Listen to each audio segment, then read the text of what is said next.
KPK tidak lagi garang. Entah karena dikendalikan atau ditekan. Pokoknya KPK sudah kayak singa kehilangan semua giginya.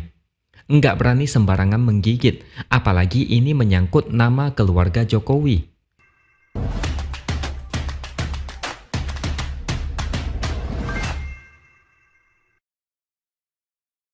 Halo, bertemu lagi dengan saya, X Hardy, di Opini Siwer. Akhirnya anak yang sempat hilang itu muncul ke publik setelah KPK mengaku tidak tahu keberadaannya. Dan ada yang mengaku dia sudah tiba di Indonesia sejak 28 Agustus. Siapa lagi kalau bukan Kaisang? Setelah dicari-cari oleh seluruh rakyat Indonesia, akhirnya Kaisang muncul ke publik setelah menghadiri rapat di kantor DPP PSI pada hari Rabu lalu. Begitu selesai rapat, Kaisang langsung keluar dari kantor. Lalu dia sempat menyapa awak media yang sudah menunggu dia sejak tadi. Kaisang cuma bilang, "Halo semua, selamat malam," lalu berjalan masuk ke dalam mobil. Tapi ada yang sedikit janggal. Mungkin ini cuma feeling saya, tapi ini agak janggal sih. Apakah kalian merasa kenapa Kaisang baru muncul sekarang? Padahal dia dikabarkan sudah ada di Indonesia sejak tanggal 28 Agustus. Satu hal yang paling janggal adalah Kaisang baru muncul setelah KPK memutuskan batal memanggil dia untuk klarifikasi soal pesawat jet ke Amerika. Apakah ini cuma kebetulan atau drama yang sudah dirancang sedemikian rupa? Gimana menurut kalian? Ada kesan KPK ini kayak sengaja mengulur waktu untuk mengusut kasus yang menyeret Kaisang. Padahal KPK sudah didesak untuk gerak cepat, jangan lamban, jangan banyak komentar dan berkilah. Tapi KPK bisa-bisanya mengaku tidak tahu keberadaan Kaisang. Lembaga penegak hukum, pemberantas korupsi, tapi dengan entengnya mengaku tidak tahu di mana Kaisang saat itu. Masa KPK sampai enggak ada harga dirinya? Sampai-sampai netizen lebih jago mengorek lokasi Kaisang. Padahal saya yakin KPK punya lebih banyak sumber daya yang canggih untuk melacak keberadaan seseorang. Bukan cuma KPK, pihak-pihak lain seperti PSI terkesan kayak masa bodoh, pura-pura tidak tahu. Padahal Kaisang itu bukan kader biasa, dia itu ketua umum. Ibarat sudah kayak direktur di sebuah perusahaan. Sangat lucu kalau misalnya satu perusahaan nggak tahu di mana direktur berada.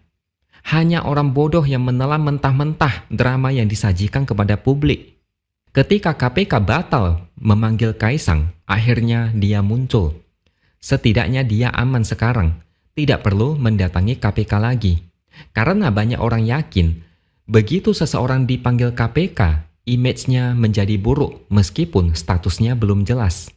Setidaknya Kaisang image-nya masih terjaga. Keluarga Jokowi tidak perlu dapat nilai merah yang lebih banyak. Bahkan ada satu media yang bikin headline dengan judul "Kaisang muncul dengan senyum usai KPK batalkan panggilan klarifikasi soal jet pribadi." KPK yang sekarang ini kenapa jadi begini? Ya, beginilah nasib KPK saat ini. Melempem, banyak ngeles, banyak alasan yang tidak masuk akal. Semua orang juga tahu KPK tidak lagi garang.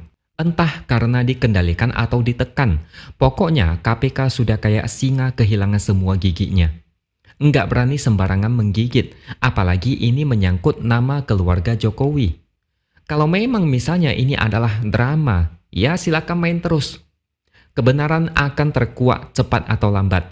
Sebenarnya ini akan menjadi sebuah bom waktu, yang jika dibiarkan terus-menerus, ini bisa menjadi semacam kecemburuan politik. Mentang-mentang anak penguasa, banyak yang tidak berani bertindak. Tapi kalau anak orang biasa, bisa jadi lain lagi perlakuannya.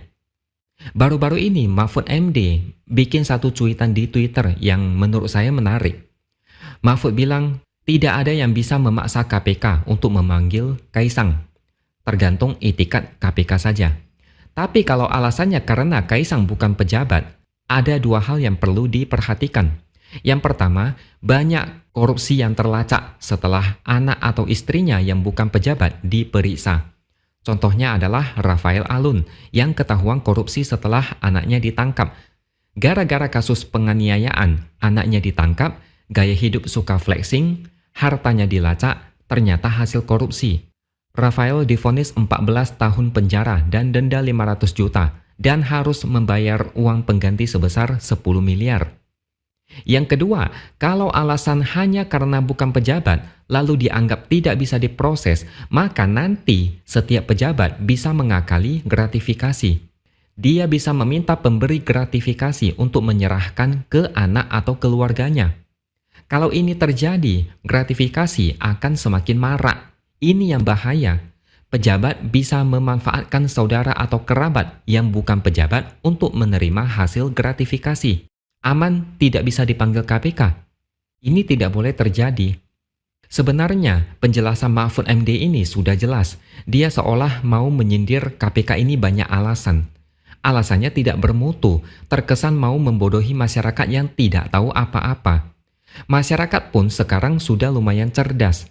Kaisang itu bukan orang antah berantah yang muncul entah dari mana. Dia itu ketua umum parpol, bapaknya presiden, kakaknya mantan wali kota Solo dan sebentar lagi jadi wakil presiden. Iparnya adalah wali kota Medan. Intinya KPK terlalu melawak. Sebenarnya sejak dulu KPK sudah dianggap dilemahkan supaya bisa dikendalikan. Jangan terlalu banyak berharap dengan KPK sekarang ini. Kalaupun KPK misalnya berhasil membuat Kaisang mendatangi KPK untuk klarifikasi, terus selanjutnya gimana? Paling mentok di klarifikasi doang? Mungkin tidak akan berani melangkah lebih jauh lagi. Jadi bagi para pendukung Jokowi, coba komentari isu ini. Semua ini terjadi di era pemerintahan Jokowi. Banyak hal yang kacau balau dan diberantakin seenaknya demi kepentingan beberapa orang. Apalagi ada narasi tandingan yang mungkin sudah di-briefing kepada para buzzer, supaya membesarkan narasi seolah penggunaan jet pribadi itu normal. Saya tahu itu adalah kerjaan buzzer yang dikerahkan untuk meredakan situasi. Pertanyaannya, menormalkan penggunaan pesawat jet? Memangnya biaya naik pesawat jet pribadi itu kayak naik angkot? Sudahlah, jangan membodohi masyarakat dengan narasi-narasi yang murahan. Padahal isu ini cukup simpel. Publik minta kejelasan atau bukti kalau memang Kaisang menyewa pesawat jet itu. Tinggal tunjukkan saja buktinya. Tapi kalau sampai lari-larian, KPK ngeles, banyak yang pura-pura enggak tahu keberadaan Kaisang. Orang malah makin curiga, jangan-jangan itu adalah gratifikasi. Atau begini, ada komentar yang cukup menohok. Kaisang dapat pengawalan dari Pas Pampres, alasannya karena dia anak presiden. Giliran naik pesawat jet, tidak perlu klarifikasi karena bukan pejabat. Ini kan dua hal yang kontradiksi. Tapi sudahlah, memang beginilah kelucuan yang mungkin cuma terjadi di negara ini.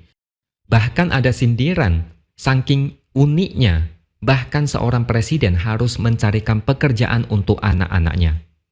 Oke, sampai di sini dulu opini dari saya. Subscribe channel ini supaya makin berkembang dan jangan lupa tuliskan komentar Anda. Terima kasih sudah menonton dan sampai jumpa lagi di video selanjutnya.